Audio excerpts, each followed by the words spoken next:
Welcome to Elevated Practice, where we interview masters and mavericks within the field of holistic medicine and uncover unconventional stories in the field of health and wellness. I'm your host, Gretchen, and every episode I'll be interviewing clinicians, scholars, entrepreneurs, and educators who share their wisdom and ideas with you. Are you ready to elevate your practice? Let's begin today's episode.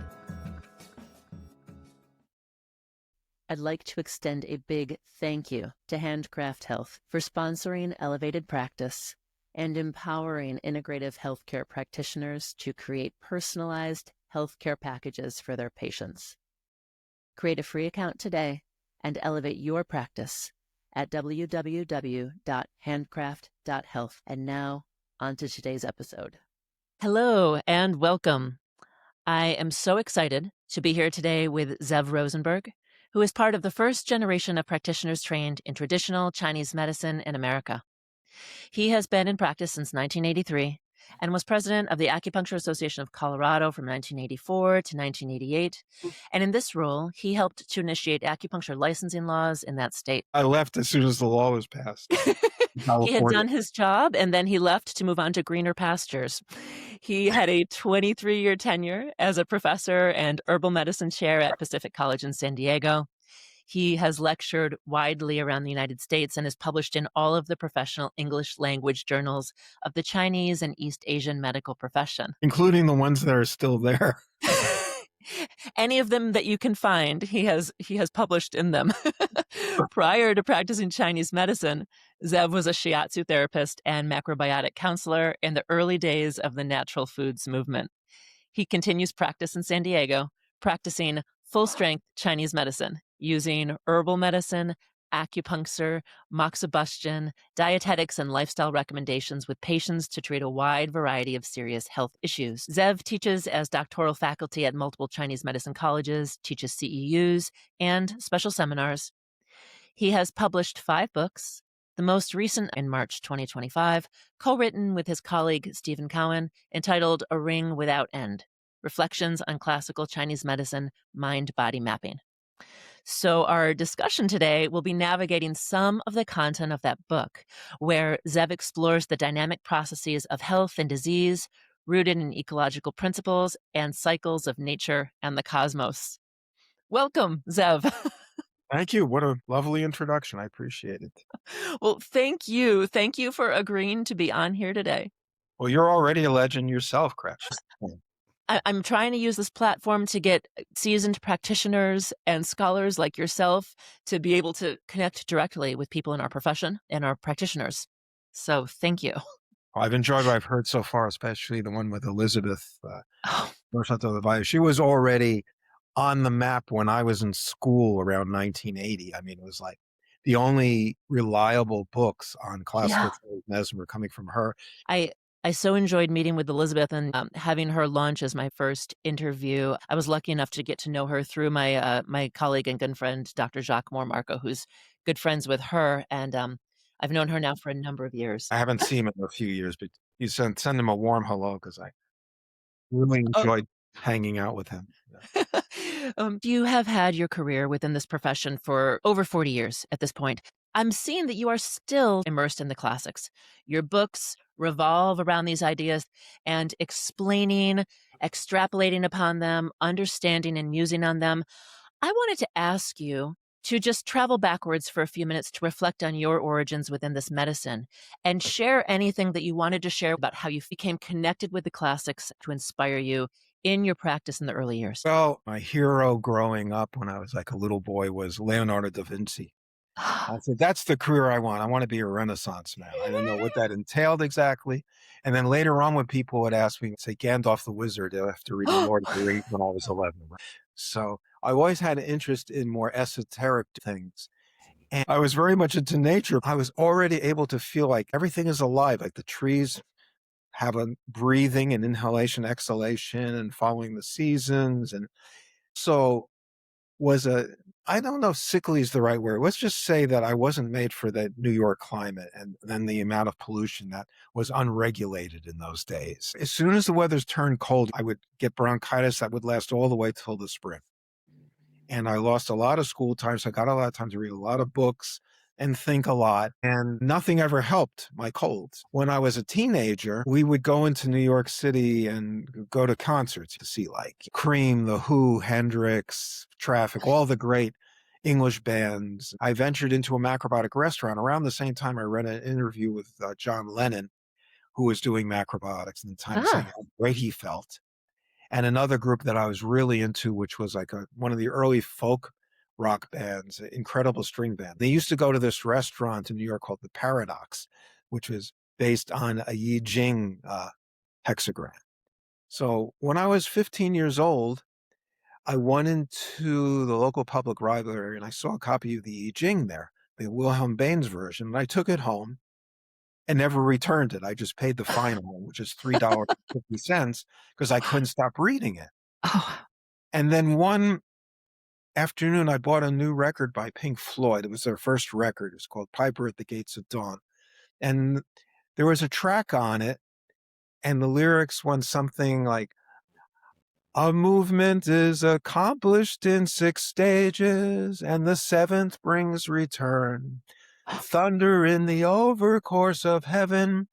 Things can neither be created nor destroyed." And I said, I think I've heard that before somewhere. And the title of the song is Chapter 24. So I opened up my I-Ching, Chapter 24, Fu, the hexagram of return. And he Oh my took the gosh, you were lyrics right. probably the only person who figured that out. It was just by accident, really. And I said, wow, what a connection. This was the era, the 60s was the era of connections, Yeah. of putting things together, and Bob Dylan and so forth. Things were cross-fertilizing. Bob Dylan himself said that the 60s weren't about drugs, sex, and rock and roll necessarily. They were about, for the first time in America, cultural interpenetrations from the East, especially. Mm. So from that, I got enamored with my own personal journey to the East, so to speak. And going into a macrobiotic restaurant, eating the food, I said, I felt the chi in the food, even though I didn't know yet what chi was, 5 elements, 5 phases. And then I read a book by George Asawa, who was the founder of the macrobiotic movement around the turn of the 20th century, called Acupuncture and the Philosophy of the Far East. And he used to teach acupuncture along with Georges Soulier de Morant in Paris back in the 40s and 50s. And so I got interested in that, but didn't act on it yet until I took a smart move for my health and decided to move out west. And so I moved to, while I was in naturopathic school, I started getting all these messages. I was already doing macrobiotic counseling as shiatsu, as you mentioned. And people were telling me there was like a Qigong teacher in Denver who's still out there today. Kumar Francis, his name was. He said, Zev, you need to study in-depth Chinese medicine, not just macrobiotics. And then I got another message from this naturopathic school I was in, the Santa Fe School of Natural Medicine. The main teacher said, Zev, here's the Barefoot Doctor's Manual. This is what you should be studying. And then I invited a macrobiotic teacher to Santa Fe to lecture in the mid-70s named Sensei Noboru Morimoto. And he was the most common sense macrobiotic teacher, and he had some training in acupuncture and herbal medicine. He said, Zev, you have to study the Shanghan Lun if you want to really understand yin and yang. It was the first time I heard of the Shanghan Lun, 1975. And he gave me one of my first acupuncture treatments with gold needles on back shoe points. And so after that, of course, my interest was really piqued. Yeah. So I decided, okay, as soon as I get finished with naturopathic school, I'm going to go to acupuncture school. And there was one at the time. It was called the Kodatama Institute. And it was under, interestingly enough, a direct student of George Asawa named Sensei Masahiro Nakazono. And he took the yin-yang theory and expanded it. He would quote, the Nei Jing and so forth, and the Shanghan Lun. He wasn't an herbalist. He was really an acupuncturist, and he worked a lot with diet as well. But he had a philosophy called the Kodatama principle. And it was based on the 5 vowel sounds, that the 5 elements are really about the sound, that language was the key to understanding. I didn't really vibe with that so great, especially since he felt that materialistic civilization was the result of studying the Kabbalah, and that this new principle was going to replace the Kabbalah and save the world kind of thing. So it was a little bit too messianic for me. But I still was willing to study with him. So I went to a class at his school, hoping I would be accepted as a student. And the class that day was he asked his students, he read a newspaper article where a Japanese scientist had found 4 types of blood tissue. He said, "This is very interesting, but what's wrong with this theory?" And they were all like shaking in their socks. I raised my hand. I said, "There should be 5 types of blood tissue. It's missing the I, E, O, U were like the physical dimensions. E was like a transcendent dimension, similar to ether in the Ayurvedic 5-element system." Mhm. And that was the answer he was looking for. I thought he said, "Oh, you'll make a great student. Thank you." Instead, he got really angry and started screaming at his students, stormed out of the dojo, and didn't come back for 2 weeks. And I got a rejection notice after that. So Oh no! I couldn't go to that school, although later on they decided they would accept me. But by then, another school opened up in Santa Fe as part of the Institute of Traditional Medicine. There was a naturopathic school. We had absorbed one school. There was an Ayurvedic school with Dr. Vasant Lad and a Chinese medicine school with Dr. Stuart Watts as the other Ah, teachers. And before that opened, we would meet in the back of a dojo in downtown Santa Fe. And it was very personal. It was a very small group of students. And one of my first professors was Ted Kapchuk. He would fly in and teach, and we became like very close friends. And so I had moved up to, after I graduated school, up to Boulder, Denver, and there was no licensing there. I had a license in New Mexico, but there was no license in Colorado. So there were 30 in the entire state of Colorado, more than half of who were physicians, like emergency room physicians who were just using it on the side. But chiropractors were allowed to practice and call themselves registered acupuncturists with 50 hours of training. even And there back were, then it was happening. no, it was much worse because they were puncturing lungs and kidneys and Oh stuff. my God. And I would get people coming in and say, "Well, he did this to me and that." And no. And so we decided to go lobby for a licensing law. Yeah. And we went to the chiropractic board, and the people who were the head of the chiropractor were old school chiropractors. And they said, "We agree with you. We don't want chiropractors doing acupuncture." Mm. And right away, they forbid them to advertise in the yellow pages and so forth. But we were underground. I didn't have a shingle on my door, but within a year, I had 100 patients a week just by Wow. word of mouth Wow. because there was such a demand for this medicine. I Yeah. had a full pharmacy, 3 treatment rooms, the works, you know. And I had midwives working with me, so I was doing a lot of obstetrics and Oh wow. births and things like that. And it was easy to get hospital rights in those days. I would go in and treat people in hospitals. It was a different time, the Yeah. early days. But Yeah. you had to learn, you had to like learn on your feet. It's like some of the early punk rock musicians who didn't know how to play their instruments and they learned how to play in front of audiences, you know. That's Yeah. what it felt like. But fortunately, I Yeah. had a very strong intuition, and the answers that I found for what I was looking for is not in like recipe books as much as whatever translations I could find of the classics, some of them pretty horrible, some of them much better.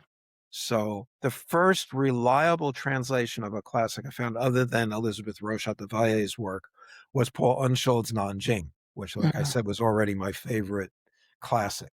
So I read it at least 25 times over and over, and then started collecting whatever I could, and then developed a relationship with Red Wing Books, Bob Felt, who hired his own translators, including our dear friend Sabina Wilms, who's Mm. still translating today. And Ah. Y I love hearing this story where you found this medicine. It sounds like you had your experience with the I-Ching in synchronicity with Pink Floyd and and the philosophies of the medicine which were circling around your desire to understand health and the foods and the cosmos and the universe. You were still circling around all of these philosophies, and as you started to understand the medicine and start to study acupuncture, and I'm sure probably herbs and everything else, you still were grounded in this connection of the classics and the underlying philosophy from which it was all formed. I had an interesting experience with a patient that rivals one of Ted Kapchuk's experiences as well, where you do the standard points. I had this woman, she would fly in from Dallas to see me, and I would treat her. And nothing would change. And then one day I had opened up one of the first translations of a um, acupuncture manual. There was the first book put out by Eastland Press called Comprehensive Acupuncture and Moxibustion. And I had used that as my textbook in school instead of the outline of acupuncture, whatever came from the mainland, because it was so oversimplified and so quote unquote westernized. But this one at least was true to a treatment manual. It was Yeah. actually in China. And one of the notes on one section said, all pain comes from the heart, from the Nei Jing. Mm, So the next time this woman flew in, I just treated kidney 6 and heart 5, and all the back pain went away. wow. Whoa, I need to really re-examine how I treat people. Wow. Yeah. So that was a major event, you know. You know, where we are right now, 40 years later, after, when you first started out, we have so many texts available to us, and we also have so many overlapping areas of medicine. A lot of practitioners are now studying functional medicine and these other things that they're all adding into their treatments. And not to knock any of those, they have their place. I've studied those things too. But here you are saying, instead of looking at the myriad of options and trying to search for specific answers, what if the answer comes back to the simplicity that we've always known and really understanding it with some wisdom? I saw this reflected multiple times in your book that you just wrote of we're given a map, right? We're given information. And then how do we understand it and apply it to the living system? And that's what I hear you saying now too. Medicine, or Chinese medicine specifically, is not technology in terms of the needles, the herbs, the qigong, the cups, the so forth. It's Yeah. the theory, the philosophy behind it. You could Yeah. do biomedically informed acupuncture, which many people do, Yeah. and I'm not a huge fan of it usually. And even herbal medicine, you can look at it in terms of physical qualities and constituents, et cetera, et cetera. But Mhm. that's not it either. But with Yeah. Chinese medicine, you could look at Western medications, supplements, anything that the person is doing in their life and put it in the context of Chinese medicine and have a complete, truly holistic understanding of what's going on with patients. And that's what I find missing in some of these other approaches, including functional medicine. Nothing wrong with functional medicine, but Yeah. if you use that kind of thinking, Yeah. you end up giving too many supplements and you have no idea how they combine together with each other or how to match them to the patient's unique constitution and so forth. We need to be able to classify all those substances in terms of warm, cold, floating, sinking, et Mhm. cetera, et cetera. Yeah. So, Yeah. and really understand what it's doing to their patients. And also, um, everything a person puts into their body is information. And the needles that we put on people is also information. And the body and the mind can only process a certain amount of it. Everything else becomes a waste product or useless or actually makes the person more sick. Yeah. Now, have you found yourself ebbing and flowing, coming in and out of your connection with the classics, or has this been something that you always have felt very grounded within your practice within the Nanjing? Well, it's an ongoing thing. I mean, as Sabina Wilms would say, it takes lifetimes to even think about mastering Chinese medicine. It's vast. In my opinion, it's much vaster than biomedicine, Western medicine, in terms of its application and understanding and so forth. And also, it's a medicine based on a philosophy of life. Yeah. Lao Tzu, Chuangzi, all those great. I remember Dr. Kim at Emperor's gave me my first copy of Chuangzi Oh. for me to read it. So, and we also used to, as I told you before, we did a class on the Golden Mirror, which was the Korean compilation of all the classical medicine. And the Korean medicine is always strongly connected to the classical approach. Yes. And what I've seen, having studied the history of Chinese medicine going all the way back, there's always been a connection to the classical medicine and also commentary in each generation and applications that were more unique of it. And that's our challenge today. Because the Yeah. principles of yin yang, wu xing, wu yan liu qi, et cetera, don't really change. Principles don't change. Western medical principles don't change. They may have new research and new tools and new technology, but it's still really based on a specific disease, what I call engineering model. The Mm, engineering model has really become predominant in modern medicine. And it's very useful, but very limited because it's mechanical. yes. It doesn't know how to individualize to human beings. And then there's a lot of people complain about this part of modern medicine because it misses the person. So, for example, I was having a discussion with Steven Cowan the last day or so about blood tests. And I'm going to read you a quote. The doctor stares at numbers and mistakes them for truth. HRV, glucose, blood pressure is treated as a standalone god with zero respect for the field that they sit on. Time, light, shift work, midnight screens, etc. Doctors change medications off a single reading without asking when it was taken because time trumps readings. Wellness apps crown a readiness score without subtracting the 24-hour wavelength underneath because we go Mm, through circadian cycles every 24 hours, along with, of course, lunar cycles, solar cycles, yes. seasonal cycles, etc. A 2025 HRV study already exposed that most of the stress swing is just the time of day. The graph is loyal to the clock, not your feelings, not your protocol. You can't quote unquote fix a circadian animal with tools that ignore circadian physics. If you don't control when, you don't have data. You have aesthetics pretending to be biology. Ah, That's from a circadian biology researcher, Young King Mito.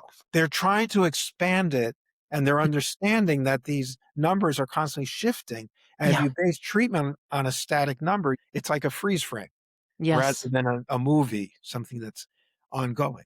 So Yes. that's what we have to be careful of when adopting Western modalities is that we don't buy the thought patterns behind it. As this person who's an engineer, by the way, Mm, no, this is trapped in time. It's yeah. not looking at the cyclic nature. I have journals of chronobiology going back 30, 40 years, Western ones, saying that if they've done studies where, chemotherapy given at one type of day, you can really reduce the dose as opposed to another time of day because of the body's uptake of the medication. So, not Yes. that I'm a huge fan of chemotherapy, but And of course, I mean, this is the benefit of our medicine is that we are inherently aware of these cycles, whether it's seasonal, whether it's time of day and hourly, whether it's, the sun and the moon and, their relationship with our planet as it spins, so we have this to use. We have the knowledge of it, but how often do practitioners get to utilize those ideas within their practice? Or right. even call them to mind depending on Well, their education. it's funny. Stephen just popped in a message on the screen here. Um, we've been discussing how the hexagram itself is a marker in time and how things evolve around. There's um, a chapter, I think it's like 31 in the Suwan, and it's all about chi hexagram theory, where each month has a particular hexagram and mutations and changes in time and how important that is. And what I've discovered slowly, gradually over these many years, even though I started with the I-Ching and Pink Floyd, that timing is the most important thing. And everything I treat now, it's not nearly as much disease oriented as it used to be. It's process oriented and time oriented. If you Ah, if you yes. fix the timing with acupuncture, moxibustion, the sets off what this one researcher Hong Kong called yuan qi. The body's own source qi is activated to heal itself. Yes. Corrective. And everything we add to it, whether it's herbs, supplements, forest bathing, they're Mhm. all ways of correcting the timing so Yes. that the body can restore itself to a normal phase Yes. progression. And isn't this just when we talk about what is the foundational importance of sleep within the body, right? If you are not sleeping at the proper times, it's not just about how much sleep you get and if you're getting 6 hours or 8 hours or less, right? But are you in bed by 11? We have the clock, of course, and the organ clock, but is your circadian rhythm when your yin and yang are supposed to rise and fall? does that correlate with your sleep? And are you then healing your body through your own natural circadian rhythm, right? And Yes, this is the it's root of very our medicine.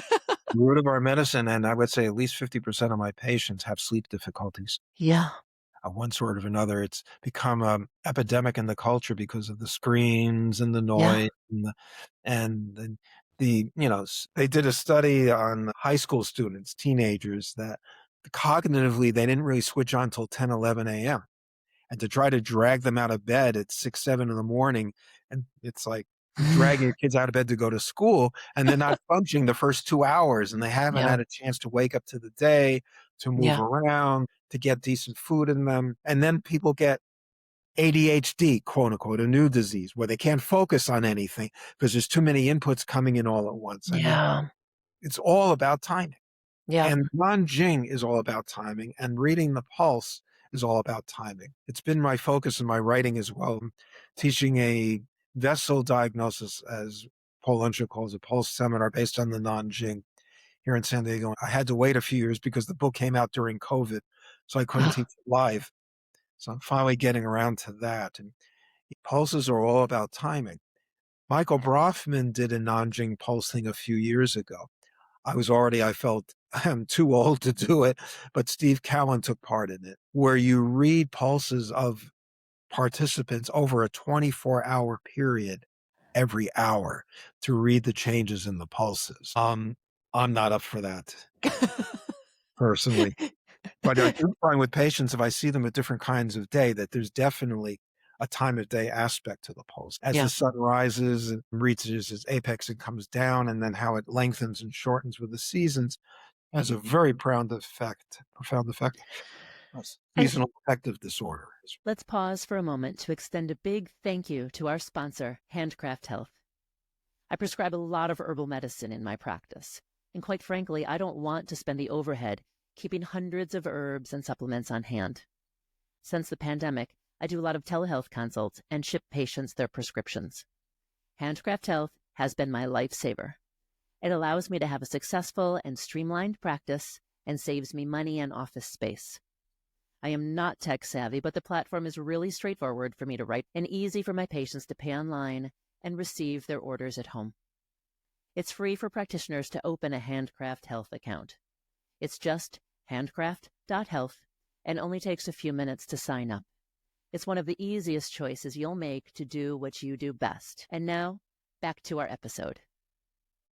And, practically speaking, when we think about treating patients, is someone able to do that as a practitioner? You can look at the seasons, but can you be in your office at certain times of day? Are you interested in doing that to treat a person first thing in the morning or in the evening, depending on whatever organ systems you're treating and what your diagnosis is? These are practical considerations, but if we want to use best practices based on the roots of our medicine, should we be considering this? And have you been able to practically do that Well, in your Michael practice? Brofman, when I first met him back in the 70s, he would literally go to people's houses and treat them at 2 a.m. to get the horary points. Oh my gosh. The thing is, of course, you could treat the opposite time of day on a different point that has the same effect at 2 Yeah. p.m.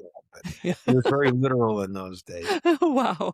No, I just go according to, I can only really see people 4 or 5 hours a day Yeah. because I want to have time for writing and study and qigong Yeah. and all the rest of it.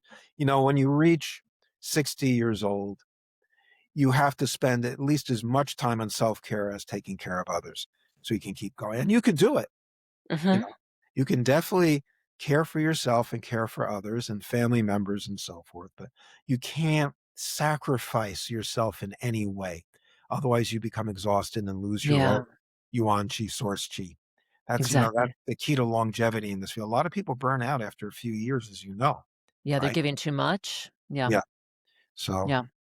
As we talk about the circadian rhythms of the human and the cycles of the cosmos and the planet and all of that, I want to talk a little bit about the structure of this book that you and Stephen have written. Because as I was reading it, and I'm only about a quarter of the way through because I'm taking my time reading this. You and Stephen have conversations within the book. Some of the conversations, some of the chapters are a back and forth conversation. Some of the chapters are just Stephen or just right, you.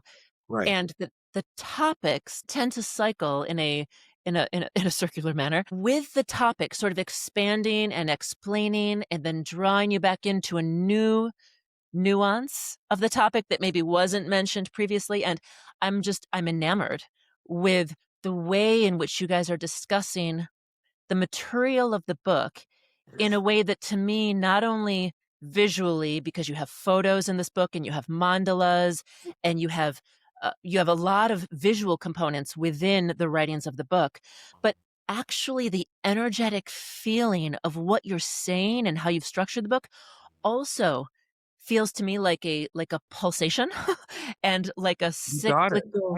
Wow, that's great. It's beautiful.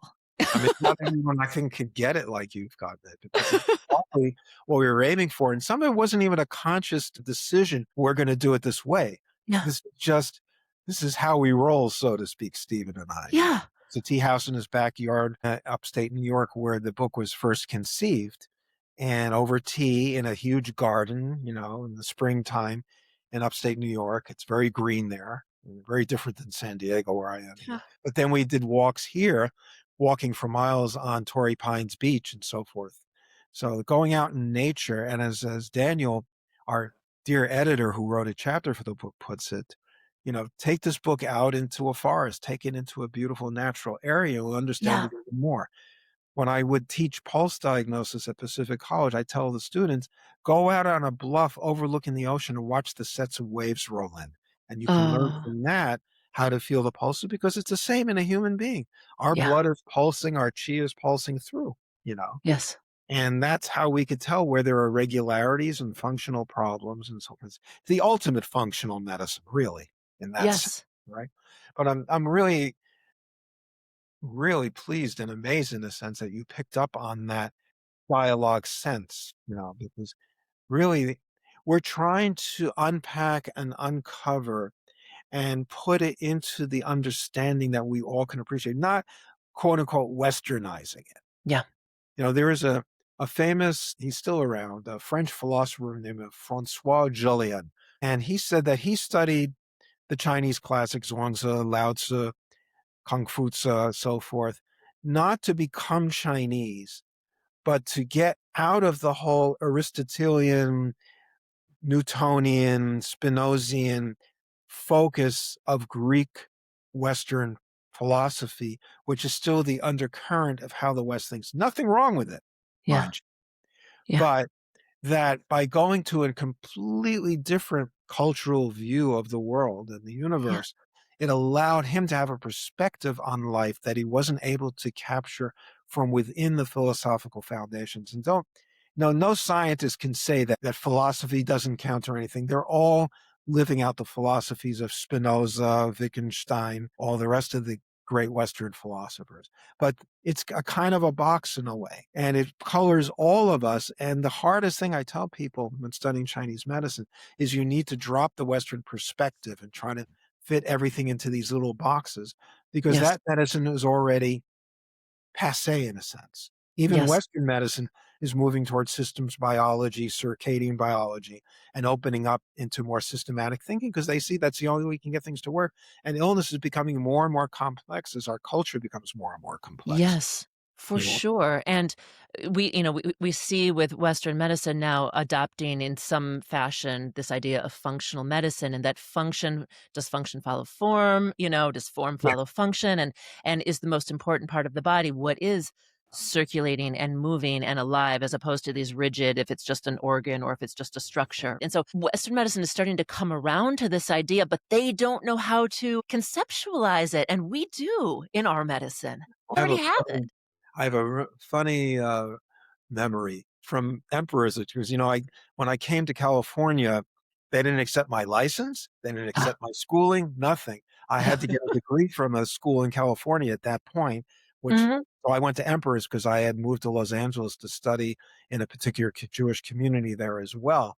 So I went there for 9 months, and then I got a degree there, and I got very close to Dr. Kim and Jacques. Yeah, But one of the teachers there was Deke Kendall. I don't know if you remember him. He's I do probably not know.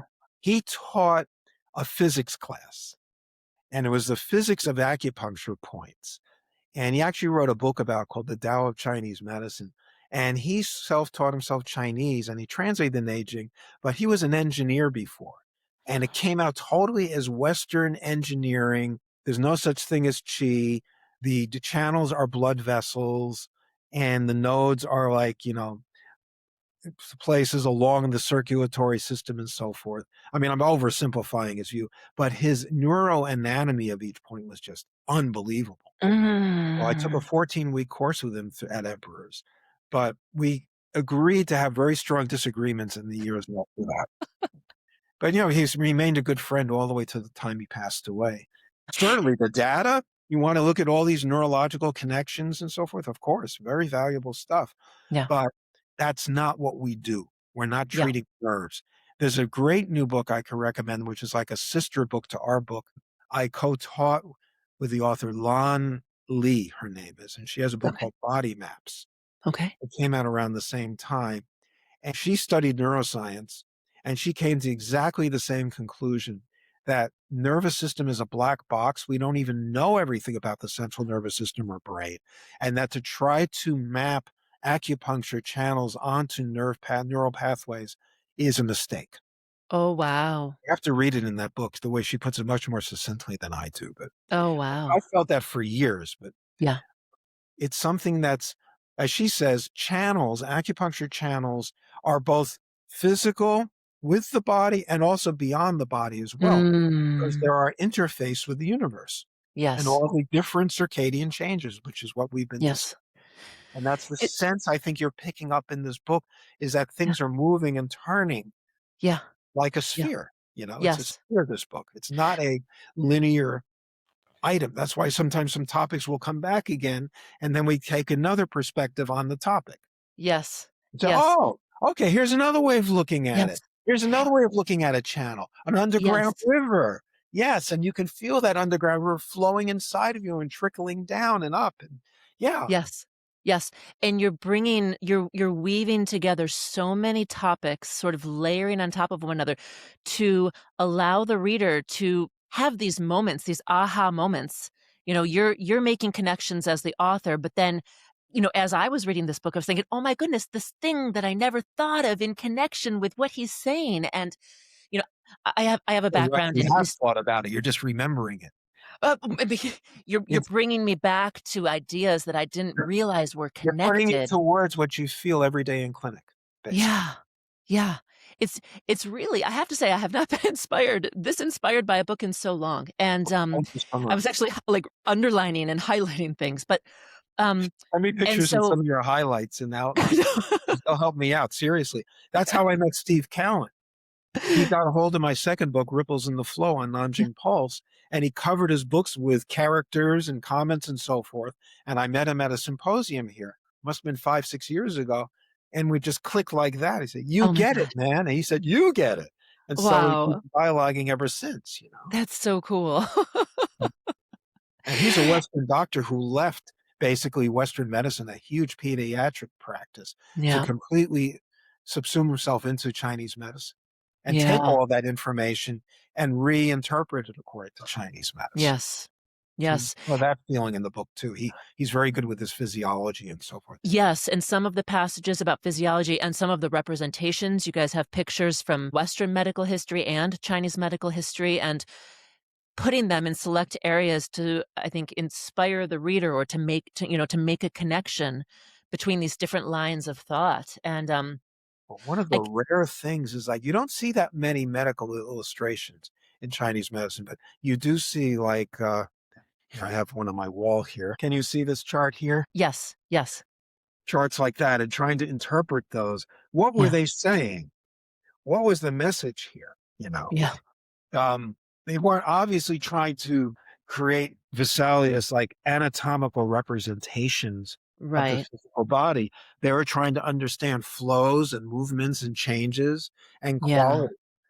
yeah, So in the Nanjing, each chapter has a mandala of the chapter's information for visual learners. So we translated some of those out.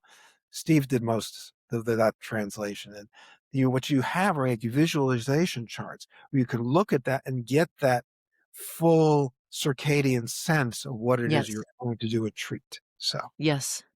And that's one part. I mean, there's different ways to view this in different aspects, but one of the things that is so difficult in a typical textbook when you're using words to try to describe our medicine, because words are in of themselves, fixed on a page.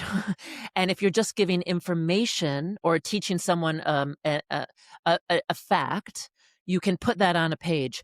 But how do you teach someone about the ebb and flow and the change of functionality and something that is always in movement and never standing still, right? How do you do that? You can tell someone about it, but how are you actually making them understand that?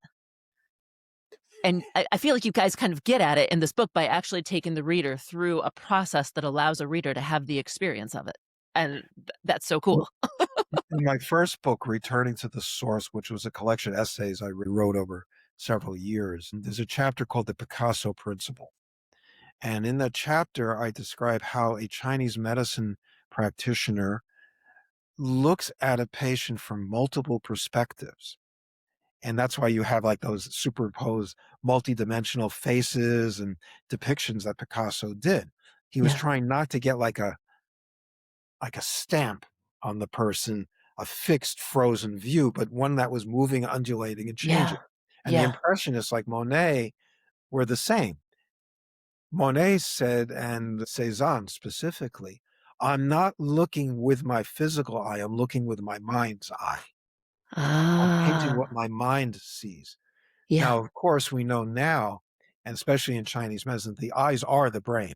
They're the same tissue as the brain. They're externalizations of the brain, and they take in light.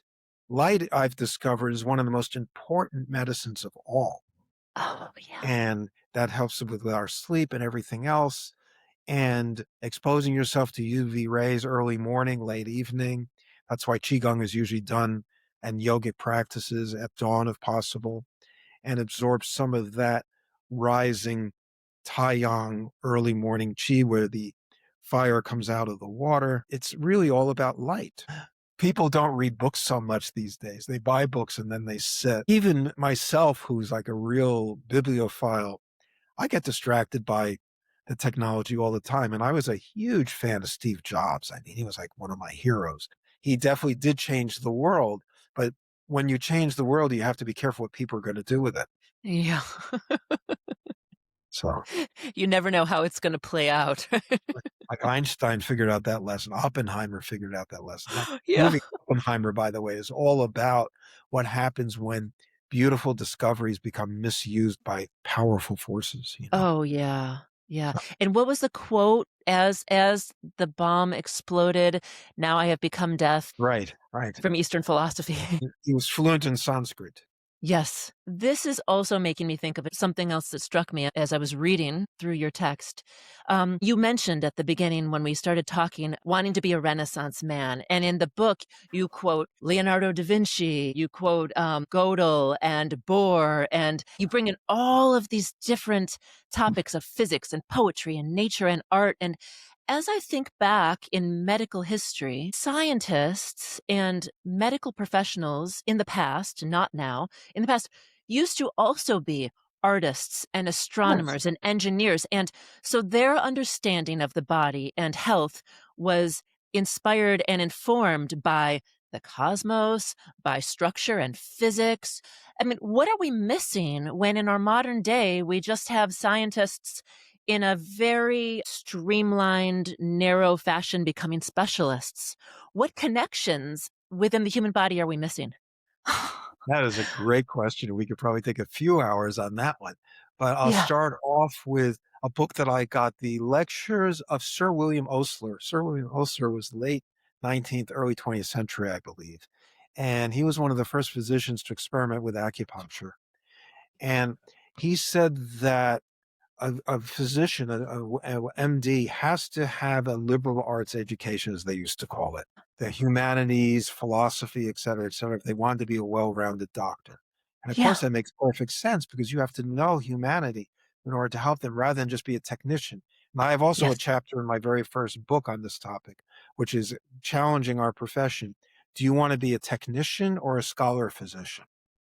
Right? Ah, Someone who just carries out the orders of an MD or a chiropractor or another Chinese medicine doctor. Do these points, like forgive me, in a fertility clinic, many fertility clinics.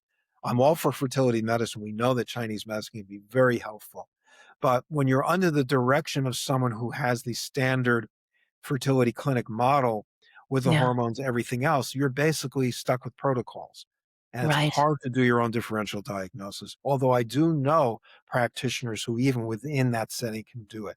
It's just a skill one has to learn how to take the philosophy or medicine into these locations. I'm not saying one yeah, shouldn't do it, just how one does it. That's all. right. Sir William Osler was also a view like in Chinese medicine, Japan, other Asian countries, Greece, the Arab countries, the great Arab physicians such as Ibn Sina. He was a great philosopher, Ibn Sina, right? Ibn Rushd, who was the teacher of Maimonides. Also, they were philosophers and they played music, well-rounded life. Yes. So he also, unfortunately, Sir William Osler said, a doctor should sacrifice when in training and, not sleep and Oh, go all night with patients. Now, understandably, someone has to take care of those people in the hospital, sick people at nighttime. But a graveyard shift, I mean, the internships, the residencies that physicians have to do are yeah. health destructive. Yes. And it can actually, God forbid, shorten life. And a lot of doctors I know get sick from this particular thing. It's one reason I never Yes. went to medical school. I knew even when I'm in my 20s, I knew I couldn't take it. The rigor, yeah, and what they put you through, That's yeah, and funny. nurses, oh my god, what nurses have to go through, yeah, Yeah, yeah, my daughter has many friends who have gone through that, and I've treated them, and I see what it does to their bodies. And they're mothers with young children, and you yeah, know, they're spending all this time inside under fluorescent lighting with yeah, purified, pumped in air. It's not a healthy environment for medicine. And we have this kind of disconnection with nature built in to so many of our professions, computer professions, medical professions, yes, transportation, flying place to place, you name it. It's an illness of society that we yes, really have to deal with if we want to see things get better. And until we deal with those things, even we are only doing patchwork. yeah, So I yeah, try to spend enough time with people to make it clear that lifestyle, sleep, as you point out, dietetics are all very, very important. yes, America, I think we have an average like up to 3,000 food additives, and the FDA just deregulated more the additives going into food. There are herbicides that are known to cause neurological disorders or autoimmune disorders, yeah, cancers, made in Switzerland, one of them. Nowhere else in the world uses it except the United States. Oh, great. Paraquat, which California, by the way, just banned last year. Oh, And good. known to be connected with things like Parkinson's disease, illnesses like that, which yeah, they're exploding exponentially as a yeah, result of this. And so we have a lot of environmental work to do. So we describe what we do is ecological Chinese medicine. And I guess I'm going to have to add circadian Chinese medicine to the calling card as well. yeah, Because if you don't heal the earth, if you don't heal the environment, yeah, we can still really help people. We're going to be limited in getting these diseases under control. yeah. And the connection goes all the way through, right? You have the earth level, you have the human, you have the heavenly level, like, they all need to be aligned with our resonance, with, the way we are supposed to be functioning and to be aware of our rhythms and our biology and how that applies to the cosmos, and you are talking about this in in your book and talking about how our blood flowing through the rivers of our body and the ebb and flow and the energy of that. And how can we be aware of this when we're seeing our patients in the clinic, when we're dealing with our own life and our own health, and then all the way to the health of our society at large, which, as you're mentioning, is, I mean, not to mince words, really sick right now, not just in America, but globally as well. We are How do we 39th. apply this? We are 39th in the world in longevity and health in America. Wow. We fall way down, you know. So as one of my rabbi teachers said, we each take our shovel and start digging where we are. It's the small changes that change the world sometimes, not big. Mm, So, yeah. I have my little practice. I write my little books, and I have my shovel. You have your work that you do in Chicago. And hopefully we reach enough people to start to Yeah. create a wave of change. But as we see now, the ubiquity of social media, and I also think it can do the good things. Like for our profession, it's a great communication tool. Yeah. But you see what happens when anyone can have an opinion about anything and post it, and any conspiracy can just spread to millions and millions of people, and people actually Yeah. believe these things, Yeah. you know? Yeah. So that's another part of the problem. There's no easy answer because the complexity of what's going on right now is just mind-boggling. In the Yes. 60s, we had Vietnam, and it was very clear morally that one should oppose this war because, like it says in Sun Tzu's Art of War, do not fight a war at a distance from your homeland because the people you are fighting, they know the land and they will always win. And if they cut off your supply lines, you're finished. Oh. So going to a faraway country, a place that no one has experienced, outside of the people who live there. They know Yeah. how to hide, dig trenches, hide in the forest, so forth. And they have simpler weapons, but those weapons are more effective because you're not acclimated to the climate. You're having to bring in supplies by plane and by train and so forth. And all of a sudden Yeah. you cut, you're finished. Yeah. So it's knowing the terrain that you're working on, right? Yeah. And we saw that also in World War II when Hitler, Yamach Shimon, decided to invade Russia. And they had millions of people that would just keep replenishing their troops. And it was the middle of winter, Yeah. going north into a vast continent. There's no way possibly to win a smaller contracted country like Germany in a more Yeah. temperate climate, going into a freezing subarctic region to try to conquer a country. Yeah. There's Yeah. no wisdom. So the Chinese even have wisdom and philosophy when it comes to the art of war. Right. And they say the ultimate victory is convincing your enemy that there's no need to be fighting. Mm. And that's also the basis of the martial arts, right? Yep. So Yep. Start locally, start with yourself, start on a personal level, and then hopefully it will reverberate outward, I suppose. that's what we have to do. That's what Lao Tzu also taught, right? Wow. I mean, this has been so good to be able to speak with you about these topics and bring so much of this to light. I think that I've said this a few times now over some of the interviews that I've done, but as practitioners in the clinic and dealing with patients and always trying to educate ourselves and learn, it's easy to get bogged down in the minutiae or in the specifics of daily treatment and to be able to step back and say, why am I doing this? What is the root in which this medicine was first founded, first derived, and to really have an understanding and appreciation for that. And as I said, to be re-inspired by that. It's a way of life. And Yes. living it, there was a great doctor at the turn of the 20th century named Zhang Shichun, and he wrote one of the first books on what we call today integrative medicine, although his view is much closer to mine than what a lot of people consider integrative medicine today, which is I take the data of Western medicine and plug it into the classical Chinese framework, understand it through those eyes. And he Yeah. said that the purpose of acupuncture, moxibustion, and herbal medicine are teaching tools to teach the philosophy of the Nei Jing to our patients. Mm. Wow. Where they become Wow. self-aware, they feel their own qi, they become Yeah. aware, they're sensitive, they understand what symptoms mean, then they Yeah. understand the order of the day and the season in their own life. And Yes. then the self-healing process begins. Yes. It's so brilliant. It's so simple yet so complex and brilliant at the same So time. the applications are endless. Yeah, endless, endless. Um, okay, as we're about to wrap up here, I always ask a question at the end just to kind of bring us back. Is there anything that you'd like to share? Something that maybe not even related to the medicine, but just something you would like to share about yourself with our listeners.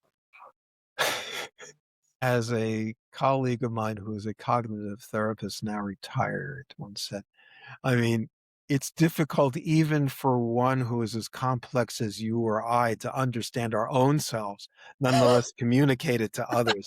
I'm a Gemini and a very complex human being, It's just trying to figure myself out and simplify every day to Yeah. where my greatest pleasures are walking in nature, eating simple food, knowing my times of rest and activity, and continuing to study and get closer to the essence of things. That's Yeah. basically Yeah. it. I'm people, sometimes ask me, are you religious? I say, I'm observant. That's different than being religious. I Mm. follow Jewish law, and I also find the commonality with Chinese philosophy. I also follow the Tao of the I-Ching, Lao Tzu, or try to. These are paths that work together. Actually, Judaism is not an is Western religion. It's often considered that way. We talk about Judeo-Christian, but you know, you could also say that Judaism has a lot in common with Islam and with Zoroastrianism and things like that. There are Yes. elements, and Hinduism, Yes. Brahma, Abraham, Avraham, Yes. commonalities to spiritual practice all around the world. Yeah. And we have to, that's why we must love and respect all paths, as long as they don't involve things like enslaving people, child sacrifice, and, because sometimes when religion becomes politicized, Yeah. it becomes its own worst enemy and Of course. Yes. mobilizes people to do things that are harmful. So, Right. Right. and normally I stay out of the political realm. I believe in medicine that we have to see the human and we have to see our commonality. We all have, most of us anyway, have 5 fingers on each hand and have a certain form that makes us human. And working in that form, that's universal. Yeah. And I think medicine has to be universal. So, and I've Yes. never found, my own way of life as an imposition to that at all.